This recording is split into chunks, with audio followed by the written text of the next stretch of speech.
Good morning ma'am. Morning बेटे, good morning Sumaiya. Ma'am मुझे आपसे एक चीज पूछनी थी। हाँ बेटा सुमैया बोलो। अभी आपके पास आप कौन सा पेपर पढ़ा रहे हैं, क्योंकि हमारे पास बुक्स नहीं है मैम। अच्छा बेटा, अभी तक नहीं है वो सुमैया। अभी है इकोलॉजी एंड इकोनॉमिक बॉटनी बेटा, पारिस्थितिकी एवं आर्थिक वनस्पति विज्ञान। तो सुमैया आप तो हिंदी मीडियम की हो ना? कौन सा पेपर है? ये बेटा हेलो। थर्ड पेपर है, थर्ड पेपर है। 3 पेपर्स होते हैं ना, तीसरा पेपर है। और इसका नाम है, पेपर का नाम इकोलॉजी एंड इकोनॉमिक बॉटनी, पारिस्थितिकी एवं आर्थिक मैम आपकी आवाज अटक। आ रही है बेटा, आ रही है ना? हाँ मैम अब आ रही है। Ecology and economic botany. अच्छा, इसमें कौन सा चैप्टर चल रहा है अभी? बेटा चैप्टर नहीं, आप यूनिट समझ लो। आप यूनिट है, मैंने जो आपकी सबसे सिंपल यूनिट है वो शुरू करा रखी है। हाँ। यूनिट आपकी सेकंड करा रखी है मैंने, यूनिट सेकंड है।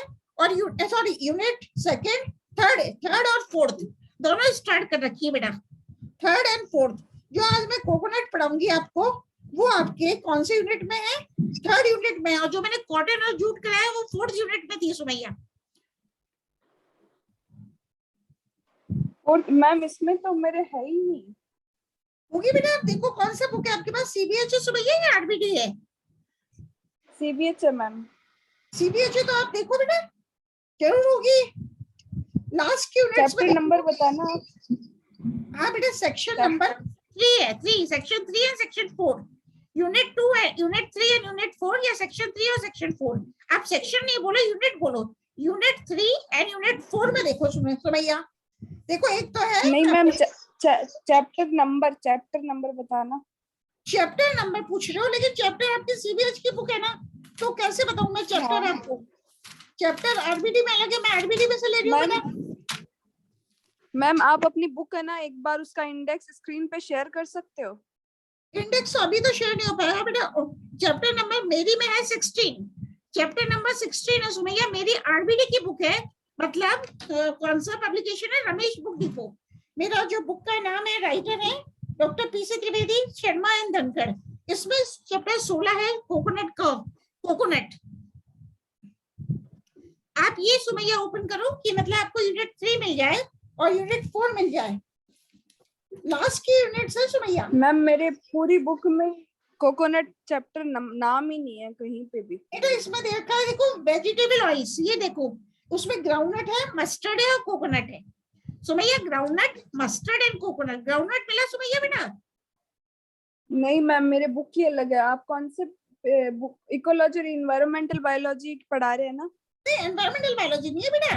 एनवायरमेंटल बायोलॉजी नहीं, तो ecology and economic botany. Economic botany आपके कोर्स में एनवायरमेंटल बायोलॉजी अभी नहीं है। आपके मैं ecology and economic botany Hindi भी बताती हूँ, पारिस्थितिकी एवं आर्थिक वनस्पति विज्ञान है सुमैया। नहीं मैम, फिर मेरे पास अलग बुक आ गई। हाँ, आपके पास अलग आ गई बेटा, है ना? तो आप चाहे सीबीएस के लो, हाँ उसमें हाँ भी है हाँ। बेटा, और आरबीडी में भी है बेटा सुमैया। आपके पास जो एनवायरमेंटल बायोलॉजी ना, वो बुक नहीं है, इसलिए नहीं होगा बेटा। हाँ मैम, ये चैप्टर नहीं है। हाँ बेटा, इसलिए नहीं होगा सुमैया, क्योंकि एनवायरमेंटल बायोलॉजी में तो एनवायरमेंट के टॉपिक्स होंगे ना बेटा। हाँ तो आप अभी कहाँ से ठीक बोल है रहे हो? फिर। जयपुर सुमैया, जयपुर से बोल रहे हो, घर से ही बोल रहे हो अपने? जयपुर से मैम। अच्छा ठीक है बेटा, तो सीबीएस की परचेज करो या लाइब्रेरी से इशू करो बेटा, और या आरबीडी की, है ना बेटा? तो उसमें आपको चैप्टर्स मिलेंगे। मैं आपको जो पढ़ा रही हूँ सुमैया, वो अभी आरबीडी में से करा रही हूँ, इकोलॉजी एंड इकोनॉमिक बॉटनी। आप एनवायरमेंटल बायोलॉजी मत लेना, है ना? हाँ इसलिए नहीं मिल रहा बेटा ठीक है आपको। मैम। अब होगी ना क्लियर, एनवायरमेंटल बायोलॉजी के हिसाब से आपको चैप्टर नहीं मिल रहे हैं, वो नहीं भी मिलेंगे बेटा। हाँ सलोनी लखावत आ गई, सीमा हाँ। मीणा, अनिमा चौधरी, नीतू मीणा, पूजा गुर्जर, शालिनी, मनीषा बैरवा, सलोनी लखावत।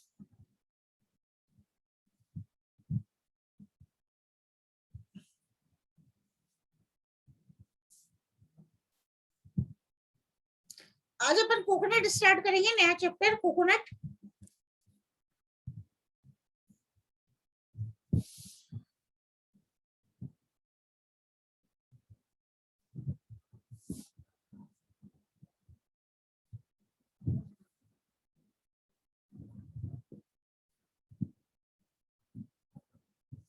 सलोनी लखावत, नीतू मीना, सीमा मीना, सुमैया, करीमा चौधरी, तनीषा शर्मा, पूजा गुजर, मनीषा बैरवा, शालिनी।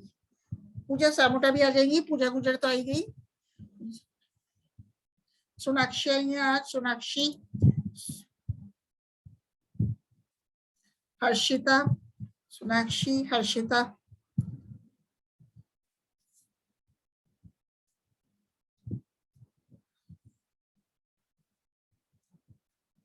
सोनाक्षी आ गई, सोनाक्षी, मनीषा बैरवा, शालिनी, शालू प्रजापत, शालू प्रजापत,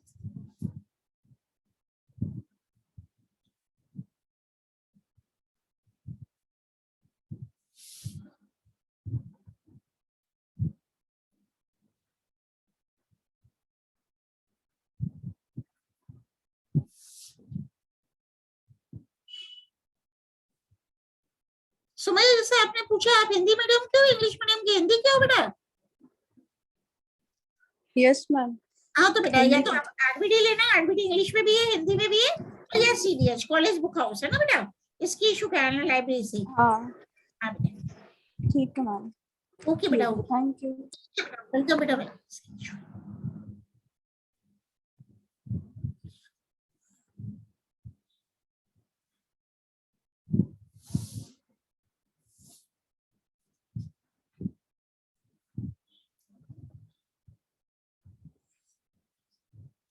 हाँ बेटा आज अपन करते हैं, स्क्रीन शेयर करती हूँ मैं, पहले कोकोनट की बात करते हैं। किसकी बात करेंगे? Coconut which is an oil seed crop, है ना, कोकोनट की बात कर रहे हैं। तो कोकोनट में अपन लेते हैं आज, कोकोनट कौन सी फैमिली में आता है, क्या है coconut. 2 people have entered the room, एक मैं शेयर करती हूँ कौन कौन आए। किरण चौधरी भी आ गई, कोमल चौधरी आ गई, माया आ गई। किरण चौधरी, कोमल चौधरी, माया, किरण चौधरी, कोमल चौधरी और माया। ठीक है, सबसे पहले बेटा देखना, मैं जो कोकोनट के बारे में आपको बताऊंगी। तो कोकोनट कौन सी फैमिली में आता है, तो नारियल के बारे में बात करेंगे। कोकोनट का बॉटेनिकल नेम क्या है, वानस्पतिक नेम क्या है? Cocos nucifera, Cocos nucifera. और कौन से कुल का है कोकोनट? फैमिली है पामेसी, पामेसी कुल का है। तो नारियल, कोकोनट एक महत्वपूर्ण पादप है जिसका प्रत्येक भाग किसी ना किसी रूप में उपयोगी होता है। यह मुख्य रूप से कॉयर फाइबर्स, कॉयर रेशे, टिम्बर वुड, इमारती काष्ठ तथा वनस्पति तेल, वेजिटेबल ऑयल का स्रोत है। तो अब अपन देखेंगे origin and history of coconut, coconut की उत्पत्ति एवं इतिहास। तो नारियल पादप की उत्पत्ति विवादास्पद है। एक मत के अनुसार कोकोनट मध्य व दक्षिण अमेरिका का पादप है, जहां से ये समुद्री जलधारा, जहां से यह समुद्री जलधारा द्वारा पॉलिनेशिया तथा एशिया में पहुंचा।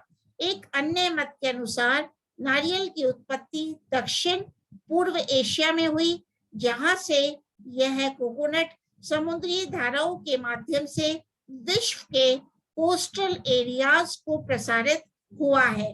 तो मतलब एक मत के अनुसार कोकोनट की उत्पत्ति कहाँ पे हुई थी? दक्षिण पूर्व एशिया में हुई थी, और दक्षिण पूर्व एशिया से कोकोनट समुद्री धाराओं के माध्यम से कोस्टल एरियाज को प्रसारित हुआ। ये किसने कहा? डी कैंडोले व पर्स ग्लोब। अब यह पादप, अब कोकोनट ट्रॉपिकल उष्ण कटिबंधीय तथा उप उष्ण कटिबंधीय सब ट्रॉपिकल देशों के कोस्टल एरियाज, तटीय क्षेत्रों में व्यापक रूप से उगाया जाता है। मतलब nowadays coconut is grown in the tropical and subtropical countries of the coastal areas. De Candolle के अनुसार कोकोनट भारत, श्रीलंका तथा चाइना में लगभग 3000 वर्ष पूर्व प्रविष्ट हुआ। अब अपन देखेंगे, ये आप देख रहे हो डायग्राम में, इसको एनलार्ज कर देती हूँ। ये है कोकोनट का tree of coconut bearing the fruits and the leaves of coconut, ठीक है। और ये आपको दिखा है कोकोनट का फ्रूट, ये आपको क्या दिखा है कि कोकोनट के फ्रूट भी दिखा है। तो कोकोनट ग्रोइंग रीजन्स कौन कौन से हैं, नारियल उत्पादक क्षेत्र कौन कौन से हैं, इसके बारे में चर्चा करेंगे। तो नारियल coconut Philippines, Indonesia, Bharat, Mexico, Malaya, Sri Lanka आदि देशों में उगाया जाता है। फिलीपींस विश्व का सबसे बड़ा नारियल उत्पादक देश है, जबकि भारत का उत्पादन की दृष्टि से तीसरा स्थान है। तो अपन कहेंगे भारत में कोकोनट केरल, तमिलनाडु, कर्नाटक तथा आंध्र प्रदेश के तटीय क्षेत्रों में उगाया जाता है। कहाँ उगाया जाता है? भारत में नारियल केरल, तमिलनाडु, कर्नाटक तथा आंध्र प्रदेश के तटीय क्षेत्रों में उगाया जाता है। अकेला केरल देश के कुल नारियल उत्पत्ति का 2/3 उत्पादन करता है। अकेला केरल देश के कुल नारियल उत्पादन का 2/3 उत्पादन करता है। इन राज्यों के अतिरिक्त कोकोनट को Goa, Daman due, Andaman and Nicobar island, Lakshadweep, Pondicherry, Maharashtra तथा उड़ीसा में भी उगाया जाता है। तो coconut is also grown in Goa, Daman due, Andaman and Nicobar islands, Lakshadweep, Pondicherry, Maharashtra and Orissa.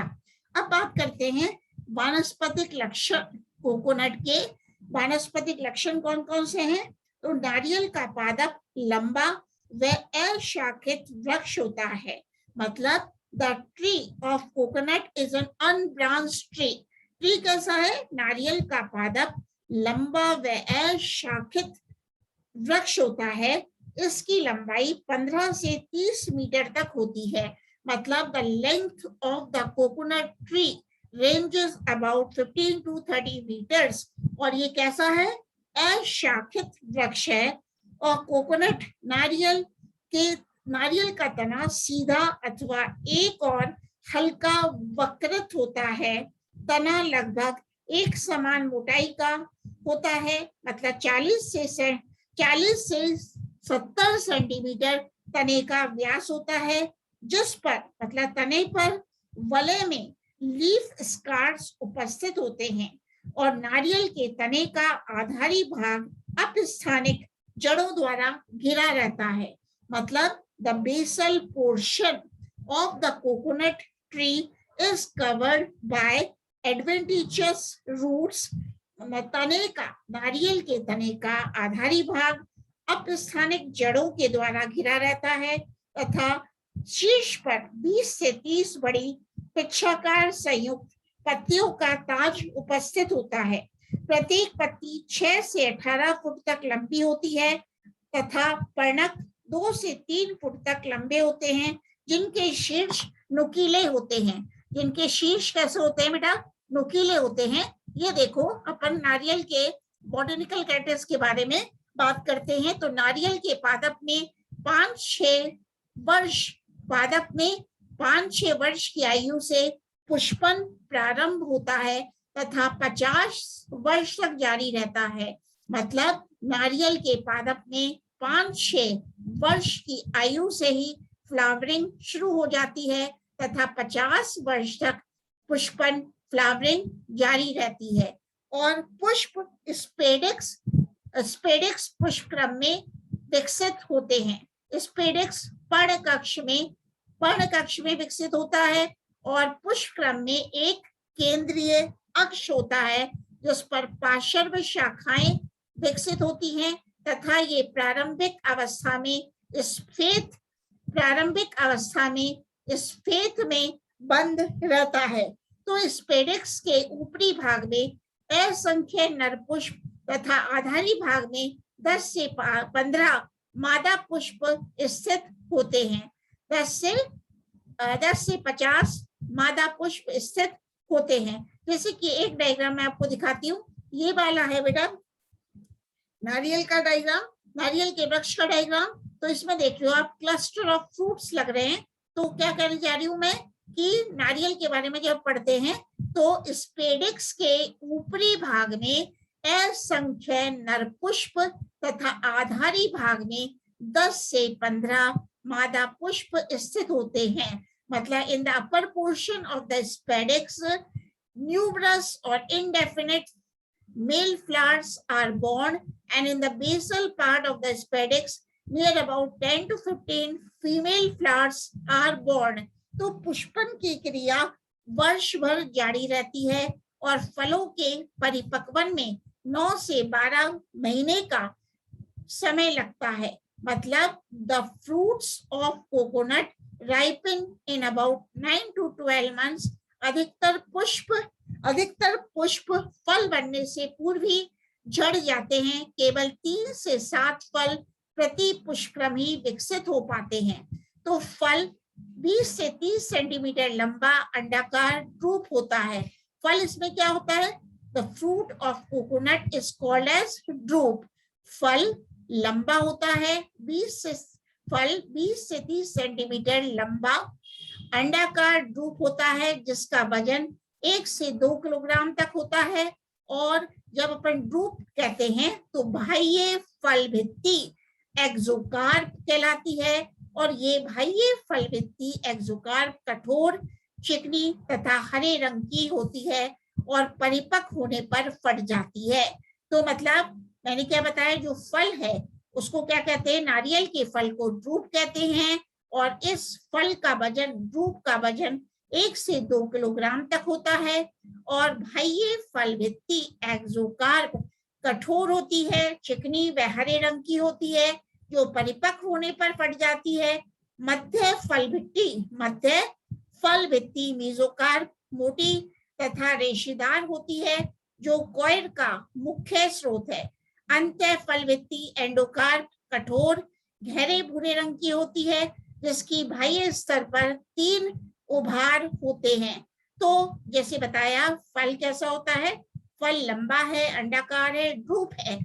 और बाह्य फल भित्ति outer wall is called as exocarp. और मध्य फल भित्ति को क्या कहेंगे बेटा? मेसोकार्प। और अंत फल भित्ति को क्या कहेंगे? एंडोकार्प। तो यह याद रखोगे, अंत फल भित्ति एंडोकार्प कठोर गहरे भूरे रंग की होती है, जिसकी बाह्य स्तर पर 3 उभार होते हैं।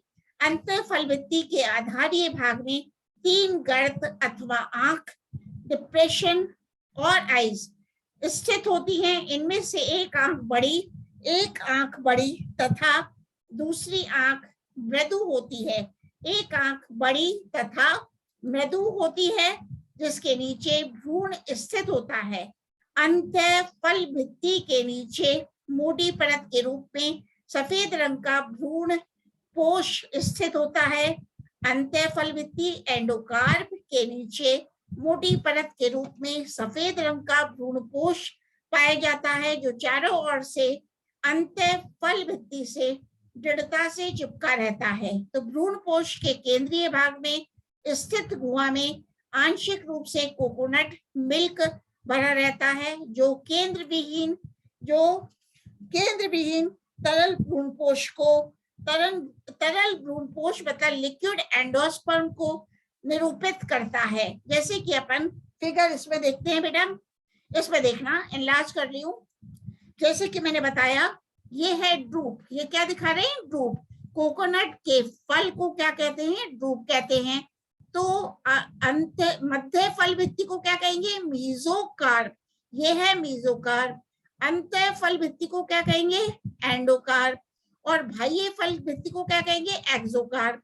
अब मैंने बताया इसमें लिक्विड एंडोस्पर्म पाया जाता है, तरल एंडोस्पर्म पाया जाता है। क्या बताया? तरल एंडोस्पर्म पाया जाता है। कि इसमें अपन डायग्राम पे देखा। अब अपन करेंगे क्लाइमेट एंड सॉइल। क्या किस तरह की जलवायु तथा मृदा कोकोनट को चाहिए होती है? तो नारियल वृक्ष की वृद्धि के लिए पर्याप्त मात्रा में सूर्य का प्रकाश तथा औसत 27 से 30 डिग्री सेंटीग्रेड तापमान की आवश्यकता होती है। मतलब इसके लिए टेम्परेचर कितना चाहिए, मतलब near about 27 to 30 degree centigrade temperature is suitable for the growth of coconut tree. नारियल के वृक्ष के लिए या कोकोनट के लिए 100 से 180 सेंटीमीटर वार्षिक वर्षा वाले क्षेत्र उपयुक्त रहते हैं। और इसकी खेती कहाँ की जाती है बेटा, जहाँ पे 100 से 180 सेंटीमीटर वार्षिक वर्षा वाले क्षेत्र में नारियल की खेती की जाती है। तो 100 सेंटीमीटर से कम वार्षिक वर्षा तथा 25 डिग्री सेंटीग्रेड से कम तापमान वाले क्षेत्रों में नारियल की अधिक वृद्धि नहीं होती तथा फलों का निर्माण भी नहीं हो पाता है। मतलब बेटा अगर कोई ऐसा क्षेत्र है जहाँ पे 100 सेंटीमीटर से कम वर्षा होती है और 25 डिग्री सेंटीग्रेड से कम टेम्परेचर है, तो नारियल की अत्यधिक वृद्धि नहीं हो पाती और फल भी कम लगते हैं, फलों का निर्माण भी नहीं हो पाता। तो नारियल पादप को विभिन्न प्रकार की मृदा में उगाया जा सकता है, जैसे कि अच्छे जल निकास तथा वातन क्षमता युक्त मृदा अधिक उपयुक्त रहती है। नारियल की ग्रोथ के लिए कौन सी मृदा उपयुक्त रहती है, जैसे समुद्री तट की तथा नदी तट की एलुवियल सॉइल, एलुवियल मृदा उपयुक्त रहती है। इसके अतिरिक्त रेतीली मृदा, पहाड़ी ढलान की मृदा तथा लेटराइट अथवा चिकनी मृदा क्ले सॉइल आदि में भी नारियल को उगाया जा सकता है। तो क्या बता रहे हैं बेटा, जैसे कि नारियल पादप को विभिन्न प्रकार की मृदा में उगाया जा सकता है, जैसे कि अच्छे जल निकास तथा वातन क्षमता युक्त मृदा नारियल की वृद्धि के लिए उपयुक्त होती है, जैसे कि समुद्री तट की तथा नदी तट की एलुवियल सॉइल। इसके अतिरिक्त रेतीली मृदा, पहाड़ी ढलान की मृदा तथा लेटराइट अथवा चिकनी मृदा क्लेई सॉइल में भी नारियल को उगाया जा सकता है। अब बात करते हैं कल्टीवेशन ऑफ कोकोनट, खेती करना। तो बुवाई के लिए अधिक उपज देने वाली किस्म के नारियल की बुवाई के लिए अधिक उपज देने वाली किस्म के परिपक्व फलों का चयन किया जाता है। फल मध्यम आकार के स्वस्थ तथा वांछित लक्षणों युक्त होने चाहिए। फलों को क्यारियों में उगाकर पौध तैयार की जाती है, जिसमें 6 से 8 महीने का समय लगता है। 6 से 8 माह पुराने पौधों को गड्ढों में रोपा जाता है और गड्ढों के मध्य की दूरी 20 से 30 फुट तक रखी जाती है। तो गड्ढे पौधारोपण से 3 माह पूर्व खोदे जाते हैं। गड्ढे पौधरोपण से 3 माह पूर्व खोदे जाते हैं तथा गड्ढों में कीटनाशी व खाद डाला जाता है। तो इस प्रकार से नारियल की खेती की जाती है और पौधों को समय समय पर खाद की आवश्यकता होती है, जिसमें गोबर की खाद, राख, हरी खाद तथा पोटाश प्रति वर्ष वर्षा ऋतु में डाले जाते हैं। और 5 से 6 वर्ष की आयु के पश्चात पादप पर फल लगना प्रारंभ हो जाते हैं, जिन्हें वर्ष में 6 से 8 बार तोड़ा जाता है और तेल निष्कासन के लिए पूर्ण परिपक्व फलों को तोड़ा जाता है। तो तेल निष्कासन कल करेंगे बेटा। तो आज आपको जो क्वेश्चंस पूछ रही हूँ मैं, उसका जवाब दे दो कि बेटा नारियल को आप बताओ कौन से कुल में रखा गया है। नारियल को कौन से कुल में रखा गया है ना बेटा? कौन सा फैमिली में रखा गया है बेटा? कोई भी बता दो। हाँ, पामेसी, बिल्कुल सही बताया। नारियल को पामेसी कुल में रखा गया है। और बताओ नारियल उत्पादक क्षेत्र कौन कौन से हैं? नारियल उत्पादक क्षेत्र कोई भी बताओ। या भारत में नारियल कहाँ उगाया जाता है? भारत में नारियल कहाँ उगाया जाता है? मतलब name the places of India in which नारियल इज ग्रोन। मतलब भारत में नारियल की खेती है, नारियल कहाँ उगाया जाता है? भारत में नारियल कहाँ उगाया जाता है?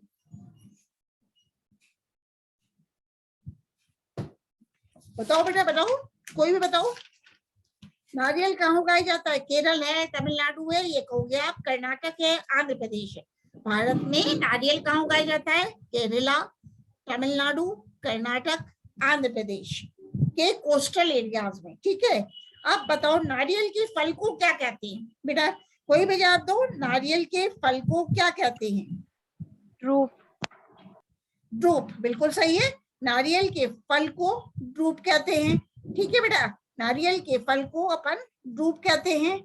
और ये जो नारियल है इसका बॉटेनिकल नेम क्या है? कोकोनट का वानस्पतिक नेम क्या है? कोकोनट का कोकोस ल्यूसिफेरा। कोकोस ल्यूसिफेरा। हाँ बेटा, कोकोस ल्यूसिफेरा बिल्कुल सही आंसर है। कोकोस ल्यूसिफेरा नारियल के मतलब नारियल का बॉटेनिकल नेम है। ठीक है, नारियल का। और कौन सी मृदा, कौन सी सॉइल नारियल के ग्रोथ के लिए उपयुक्त रहती है? नारियल कौन सी सॉइल में उगाया जाता है? इसके लिए कौन सी मृदा उपयुक्त रहती है बेटा? नारियल की खेती के लिए कौन सी सॉइल उपयुक्त रहती है? सोचो बेटा, अभी बताया। समुद्री व नदी तट के किनारे वाली मृदा। हाँ, समुद्री तथा नदी तट के किनारे वाली मृदा बिल्कुल सही है। उसको ये भी कह दो बेटा, एलुवियल सॉइल। एलुवियल सॉइल बिल्कुल सही आंसर आ रहा है, एलुवियल मृदा है ना। क्ले सॉइल बिल्कुल सही है, क्ले सॉइल भी सही है। और समुद्री तट की नदी, समुद्री तट की व नदी तट की मृदा मतलब एलुवियल सॉइल, आपका आंसर भी सही है। क्ले सॉइल भी सही है, और लेटराइट सॉइल भी सही है। ठीक है, अब नेक्स्ट क्वेश्चन है बेटा, नारियल पादप चाहिए। नारियल पादप का उपयोग बताइए। अभी करा तो नहीं है अपन ने, फिर भी अगर उपयोग कोई बता पाओ तो बता दो। उपयोग मैं कल बताऊंगी, लेकिन फिर भी आप बता सकते हो तो कुछ सोच के बता दो। नारियल के पादप का उपयोग बताइए। नारियल का जो है ना, उसका उपयोग कोई बता सकता है तो बता दो। अभी तो मैंने नहीं कराया इस क्लास में, कल कराएंगे। नारियल पादप का उपयोग। Uses of coconut, uses of coconut कोई बता सकता है? एक दो यूज बता दो कोई। जैसे नारियल का तेल क्या होता है बेटा? खाद्य तेल के रूप में प्रयुक्त किया जाता है। एडिबल ऑयल है ना, नारियल का तेल क्या है? एडिबल ऑयल है। इसको खाद्य तेल के रूप में उपयोग करते हैं। ठीक है, और नारियल के लिए जैसे बताया, इसमें कौन सा पुष्पक्रम पाया जाता है? कौन सा पुष्पक्रम पाया जाता है? तो स्पेडिक्स पुष्पक्रम आप बोलोगे, स्पेडिक्स पुष्पक्रम बोलोगे। और नारियल का पौधा, जैसे कि नारियल की मैं बात कर रही हूँ आपसे, नारियल में और कौन से क्वेश्चन बनते हैं आपके? नारियल की उत्पत्ति कहाँ पे हुई? ओरिजिन ऑफ कोकोनट, नारियल की उत्पत्ति कहाँ पे हुई बेटा? नारियल की उत्पत्ति कहाँ पे हुई? मतलब where the origin of coconut took place. नारियल की उत्पत्ति कहाँ हुई बेटा? फिलीपींस। हाँ बेटा, कहाँ कहाँ बोलो, वापस बोलो। फिलीपींस। बेटा सुनाई नहीं दे रहा। नारियल की उत्पत्ति फिलीपींस। हाँ बेटा, एक तो आप बोल दोगे दक्षिण पूर्व एशिया में हुई है ना, दक्षिण पूर्व एशिया में हुई।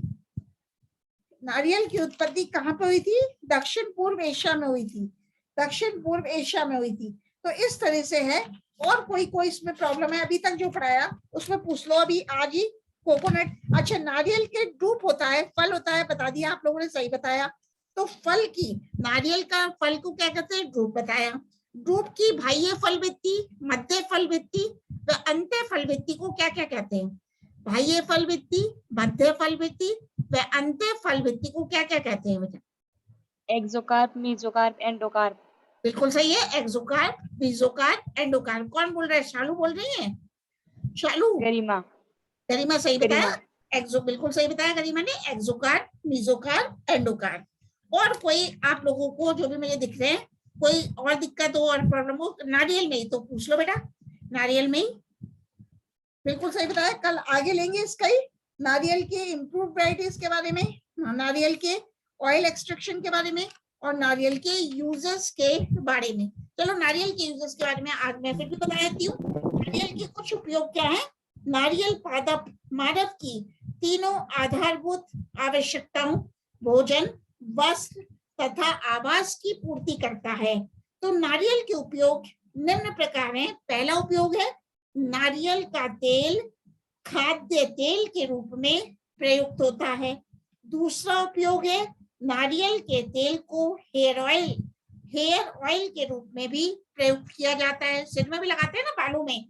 तीसरा उपयोग है उत्तम किस्म के साबुन, शैम्पू तथा शेविंग क्रीम व सौंदर्य प्रसाधनों के निर्माण में भी इसे नारियल को प्रयुक्त किया जाता है। इसी प्रकार नारियल तेल मोमबत्ती निर्माण तथा लुब्रिकेंट के रूप में प्रयुक्त किया जाता है।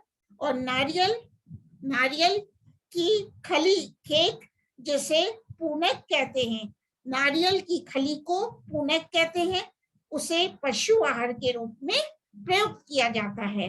कहने का मतलब है नारियल की खली को, केक को पशु आहार के रूप में प्रयुक्त किया जाता है। और भ्रूणपोष एंडोस्पर्म को कच्चा ही चबाकर खाया जाता है तथा इसके चूर्ण को विभिन्न व्यंजनों तथा मिष्ठान में काम लेते हैं। इसी प्रकार तरल भ्रूणपोष कोकोनट मिल्क में पादप वृद्धि हार्मोन उपस्थित होते हैं, इसलिए प्रयोगशाला में संवर्धन माध्यम में प्रयोग किया जाता है। बेटा जो कोकोनट मिल्क है उसमें क्या होते हैं, प्लांट ग्रोथ रेगुलेटर्स पादप वृद्धि हार्मोन्स पाए जाते हैं, इसलिए लेबोरेटरी में प्रयोगशाला में संवर्धन कक्ष में संवर्धन माध्यम में कल्चर मीडियम में भी नारियल कोकोनट मिल्क का प्रयोग किया जाता है तथा इससे कोकोनट मिल्क को पेय पदार्थ के रूप में भी उपयोग किया जाता है। तो नारियल के बंद स्पेडिक्स पुष्पक्रम में चीरा लगाकर रस प्राप्त किया जाता है और इस रस को टोडी कहते हैं। नारियल के बंद पुष्पक्रम स्पेडिक्स में चीरा लगाकर रस प्राप्त किया जाता है जिसे टोडी कहते हैं और इसे उबालकर खजूर शर्करा जैगरी प्राप्त करते हैं। इसे उबालकर जैगरी खजूर शर्करा प्राप्त करते हैं तथा इसके किण्वन से एल्कोहलिक मादक द्रव तथा सिरका बनाया जाता है। तो ये हैं यूजेस ऑफ कोकोनट। इसी प्रकार रेशेदार मध्य फल भित्ति कॉइल बनाने का स्रोत है। रेशेदार मध्य फल भित्ति मीजोकार्प कॉइल का स्रोत है जो विभिन्न उत्पादों के निर्माण में प्रयुक्त किया जाता है। नारियल वृक्ष के लट्ठे झोपड़ी निर्माण में गर्डर के रूप में काम लेते हैं तथा पत्तियों से छप्पर, चटाइयां, टोकरी तथा झाड़ू का निर्माण किया जाता है। मतलब नारियल वृक्ष की पत्तियों से छप्पर, चटाइयां, टोकरी तथा झाड़ू आदि का निर्माण किया जाता है। और नारियल के पके हुए शुष्क फल हिंदुओं के धार्मिक अनुष्ठानों में तथा मंदिरों में चढ़ावे में उपयोग में लेते हैं। नारियल के पके हुए शुष्क फल हिंदुओं के धार्मिक अनुष्ठानों में तथा मंदिरों में चढ़ाने के काम लेते हैं। तो ये नारियल का अपना यूज